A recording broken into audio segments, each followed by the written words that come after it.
Meaning of glom. glom,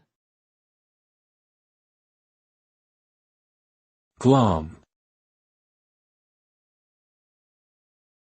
glom,